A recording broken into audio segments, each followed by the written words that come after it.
4, 3, 2, 1, release! Hey everybody, it's Stu Carter from Atamaii TV and BenTenToys.net. And I've got here from Ben 10 Omniverse, none other than Ben. So stand by for a Ben 10 toy review. Yes, and to continue with my pledge to have a new Ben 10 toy review every week, will I run out of toys to talk about? Will I crack under the pressure? You'll have to find out. Not this week, though. I've got here from Ben 10 Omniverse. It's the Ben with hoverboard. Doesn't say that, but he's got this hoverboard. Not to be confused with other versions of this. There's a version with the white hoodie. I've never seen that in stores. Has anyone, any of the viewers, seen that one? He had a white hoodie, which was later in Ben 10 Omniverse. And not to be confused with the older Ben 10 with hoverboard and an older design of the hoverboard. And not to be confused with the albedo version with the hoverboard. So that's 4 hoverboard versions I can think of right away. Maybe there's more. I don't know if there was a Vilgax with a hoverboard. Did you guys ever see one? Let me know in the comments. Let's get a closer look at the package here. Did I say Vilgax with hoverboard? I meant Tetrax. Did they ever make a Tetrax with hoverboard? Because Tetrax, he brought the hoverboard to Ben. He gave it to Ben, the X321. Long time ago, 10 years ago in the 5th episode. But that's not this one. This one, this is the 16-year-old Ben, right? And it's from Omniverse. November 2012 was when the hoverboard first appeared in Omniverse. You see the Omniverse, the style with the green eyes, Ben, 16-year-old Omniverse, Cartoon Network, all that stuff. And by the way, I picked this up in Hong Kong, my last trip there. Only $2. It was on sale. They're so foolish. They don't know this stuff is going to be super collectible pretty soon. This has a stamp. Now, Bandai America owned the rights to Ben 10 toys, right? But, Bandai is a Japanese company also. Not the same company at all, actually. And Bandai Hong Kong distributed this toy. But they basically just put like a little sticker over top. That's all there is. It's the same toy. It's the same product. Maybe a little bit different writing on some of the packages. Now, they're also in this series, you could have gotten Rook. You could have gotten the young Ben 10. I remember that. I had these before when they first came out, Eatle. And they were putting out as accessories the Omnitrix Challenge little aliens to go in there. And supposedly they had little strength factors. That's what they're telling you here. I don't know. I tried the Omnitrix Challenge. I didn't think it worked that well, but it was a gimmick, like a lot of things. They always get a little bit of they always would put out a little extra thing with, and then notice also they have the younger Ben up here at the top, right? The older Ben is on the front of the card and the younger Ben is on the back. But yeah, you could have gotten good aliens in this series. 4 arms, of course, Bloxx, Shocksquatch, Gravattack, Feedback, Spidermonkey, classics, and these were the upgraded versions for Omnitrix. Pretty interesting. Well, let's get him out of the package and have a better look.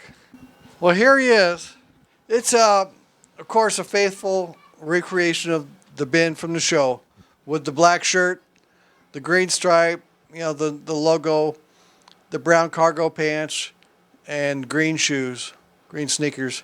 It was a cartoon show, right? So you're not going to have a kind of a toy that's like an Iron Man, that kind of thing. It's not super detailed. They never were, because it represents a cartoon show, not a live-action movie, even though there were live-action movies. He's got his Omnitrix, of course, and the hoverboard. We'll put him on the hoverboard in a second. He's got peg holes on his feet to help him stand on the hoverboard. And he stands up well anyway because he's got these really big feet. There's no problem at all with that. You don't get a whole lot of articulation with these figures. You can just bend them at the knees and the hip and the arms kind of thing. Funny, his head will not turn. So he's perpetually looking to the right. So you're going to need another guy. You're going to need Kevin over here or Gwen to protect his left side. Look at that long hair on Ben. So Ben can only use one of the two pegs at a time because, for one thing, his ankles won't flex. So he can't spread his legs wide and get into the peg. So he can ride forward or back, you could say. Here, it's sort of a typical posture, right? When the kids, when you're riding down the street and you got to push with your feet, right? That's how you do that, right? And you're a little bit balanced that way. And he's styling. All right, let's put him on the front of the board. Okay, now Ben's riding forward on the board, see? And he's balanced again. Probably a good position for high-speed travel. Of course, this hoverboard has wheels. The real hoverboard doesn't come with wheels. But we're gonna test this in just a second. Now, some of you viewers who are new, if you haven't been following me for a long time, you may not know that as a toy tester and military industrialist, from time to time I conduct evil toy experiments. And today is no exception, because today Ben will face the ramp of doom. Yes, Ben will be forced to race down this ramp against Hot Wheels cars. Who will win? And can Ben survive this test? Ha ha ha! We'll find out. Stand by for test. Clear the area. Hold on, Ben. You could do it. 4, 3, 2, 1. Release. Oh.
Yes, it's the thrill of victory and the agony of defeat with Ben. And if you think this was evil, you just wait, because coming up, my most dangerous toy experiment yet. Ben will be forced to jump through the ring of fire and over the alligator pit. Don't miss it. And until next time, have a great day.